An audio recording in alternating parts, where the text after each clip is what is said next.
SRA में पात्रता के लिए क्या डॉक्यूमेंट की आवश्यकता होती है? देखिए, हमने बताया पहले 95 का प्रोविजन था, फिर उसके बाद में 2000 का प्रोविजन आया। तो 2000 के प्रोविजन में आपके पास में voter ID, light bill, survey पावती, ये 3 डॉक्यूमेंट है। और यहाँ पे हर एक व्यक्ति के पास में वो 3 डॉक्यूमेंट्स होंगे।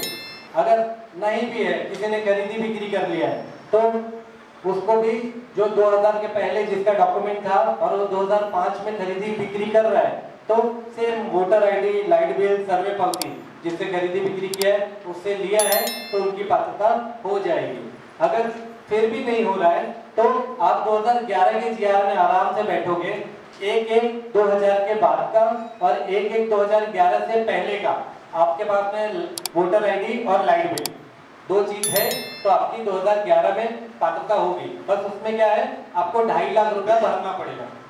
ठीक है, जिसकी भी पात्रता होगी उसको 2.5 लाख रुपया भरना पड़ेगा। तो ऐसा कोई भी व्यक्ति नहीं, क्योंकि यहाँ पे सभी व्यक्ति बहुत पुराने हैं। ठीक है, तो सबके पास में ये पेपर तो होगा नहीं है? ऐसे आप लोग शांत बैठ के, मैं बोला बिना पेपर के पात्रता कैसे होगा? तो आपको याद क्या रखना है, voter ID, light bill, survey पावती, ये 3 डॉक्यूमेंट के बेस पे आपकी पात्रता होने वाली है। तो अगर मान लीजिए किसी के पास में वोटर आईडी नहीं है लेकिन लाइट बिल है, तब पर भी आपकी पात्रता हो जाएगी। कोई एक सॉलिड डॉक्यूमेंट है, एक सॉलिड डॉक्यूमेंट में सबसे सॉलिड डॉक्यूमेंट लाइट बिल है। लाइट बिल के बाद में आपका सर्वे पावती, और सर्वे पावती के बाद में आपका वोटर आईडी। वोटर आईडी इसलिए लास्ट में हम लोग रख रहे हैं क्योंकि कैसा होगा, आपके यहाँ मान लीजिए 4 भाई हैं, तो 4 भाई के 4 घर हैं। अब उसमें क्या हुआ कि एक ही लाइट मीटर से चारों भाई अपना घर चलाते थे। ठीक है, तो चारों के पास वोटर आईडी तो है, ठीक है, लेकिन लाइट मीटर एक ही है, तो चारों की पात्रता कैसे होगी?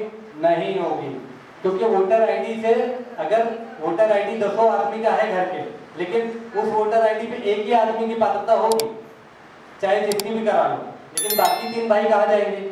अब बाकी 3 भाई तभी पात्र होंगे जब उनके पास लाइट बिल और सर्वे पावती होगा। तो दोनों में से कोई भी डॉक्यूमेंट, अगर किसी के पास सर्वे पावती हो, किसी के पास लाइट बिल हो, तो बेसिकली उनकी पात्रता हो जाएगी।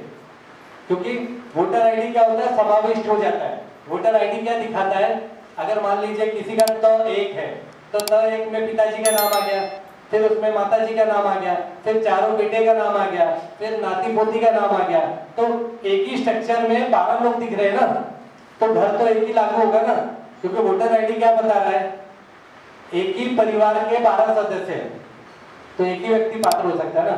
लेकिन अगर वही चेंज हो जाए, तो 1 में माता पिता है, तो 2 में दूसरा लड़का है, तो 3 में तीसरा लड़का है, तो 4 में दूसरा लड़का है। अगर ऐसा हुआ तो सबके सब पात्र हो जाएंगे वोटर आईडी में, समझ गए? लेकिन ऐसा होता नहीं, क्योंकि अब हमारे माता पिता पैदा हुए, तो हमारे माता पिता के बाद में हम पैदा हुए, तो हम तो उसी घर में वोटर आईडी बनाए जा रहे हैं ना। अभी हमारे पास बड़ा घर था 20/40 का, अब हमने कैसा है, डिवाइड करके 4 लड़कों को दे दिया, जाओ भाई रहो अपना परिवार लेकर। लेकिन क्या हुआ, किसी ने वोटर आईडी को चेंज किया क्या? नहीं चेंज किया, सबका तो एक ही है, तो इसीलिए वोटर आईडी समाविष्ट हो जाता है। भले आपने 4 घर बना दिया, लेकिन वोटर आईडी समाविष्ट हो जाता है। इसलिए जरूरी क्या है, हर एक स्ट्रक्चर का पर्टिकुलरली या तो लाइट बिल हो या तो सर्वे पावती हो। अगर आपके पास में voter ID, light bill, survey पावती है, तो फिर आपको टेंशन लेने की जरूरत नहीं है। लेकिन क्या करना है, यहाँ से जाके सोना नहीं है। आप बोले, आपने तो सभा में बोल दिया था कि टेंशन लेने की जरूरत नहीं है, तो हम क्यों टेंशन ले? अपील करना है अपनी पात्रता के लिए उसी डॉक्यूमेंट के बेस पे, तब तो आप जाके पात्र होंगे। आपको कब आराम करना है, जब आप पात्र हो जाएंगे तब आप निश्चित हो जाएंगे, फिर कोई टेंशन नहीं है।